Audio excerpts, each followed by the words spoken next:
சிஏஏவை தமிழ்நாட்டில் அமல்படுத்த மாட்டோம் என்று தமிழக முதலமைச்சர் மு.க.ஸ்டாலின் அவர்கள் கூறியிருக்கிறார். இது குறித்தான கூடுதல் விவரங்களுடன் எமது செய்தியாளர் நந்தினி இணைப்பில் இருக்கிறார். வணக்கம் நந்தினி, விவரங்கள் என்ன?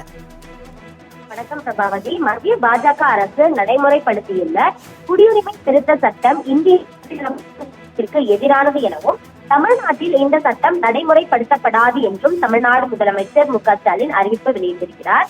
நாடாளுமன்ற தேர்தலை எதிர்கொள்ள வேண்டிய இறுதி நாட்களில் மத்திய பாஜக அரசு தரப்பு மக்களாலும் எதிர்க்கப்பட்ட குடியுரிமை திருத்த சட்டத்தினை நடைமுறைப்படுத்திட அவர்கள் கதியில் நேற்று அறிவிக்கை ஒன்றினை வெளியிட்டிருப்பதாகவும் இது இந்திய அரசியலமைப்பு சட்டத்திற்கு இனம், மதம் மற்றும் வாழ்விட சூழல் ஆகியவற்றை வேறுபட்டிருந்தாலும் ஒன்றுபட்ட ஒன்றுடன் வாழ்ந்து வரும் இந்திய மக்களின் நலனுக்கும் இந்திய தாய் திருநாட்டின் பன்முக தன்மைக்கும் மதசார்பற்ற தன்மைக்கும் முற்றிலும் எதிரானதாகும் எனவும் முதலமைச்சர் குறிப்பிட்டுள்ளார்.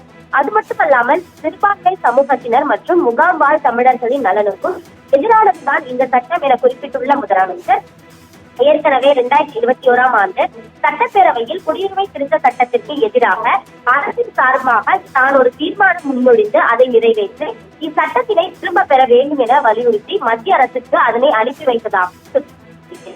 இந்திய மக்களிடையே வேதங்களை தோற்றுவிக்க வழிவகை செய்யும் இந்த சட்டத்தால் எந்தவித நன்மையோ பயனோ இருக்க போவதில்லை என குறிப்பிட்டுள்ள முதலமைச்சர் மத்திய அரசு நிறைவேற்றி இருக்கும் குடியுரிமை திருத்த சட்டத்தை தமிழ்நாட்டில் நிறைவேற்ற தமிழ்நாடு அரசு எவ்வகையிலும் இடமளிக்காது எனவும் இந்திய ஒத்துழைப்பு பங்கம் விளைவிக்கும் எந்த ஒரு சட்டத்திற்கும் தமிழ்நாடு அரசு இடம் கொடுக்காது என்பதை தமிழ்நாட்டு மக்களுக்கு இந்த நேரத்தில் உறுதியாக தெரிவித்துக் கொள்ள விரும்புவதாகவும் தமிழ்நாடு முதலமைச்சர் அறிக்கை வெளியிட்டுள்ளது குறிப்பிடத்தக்கது.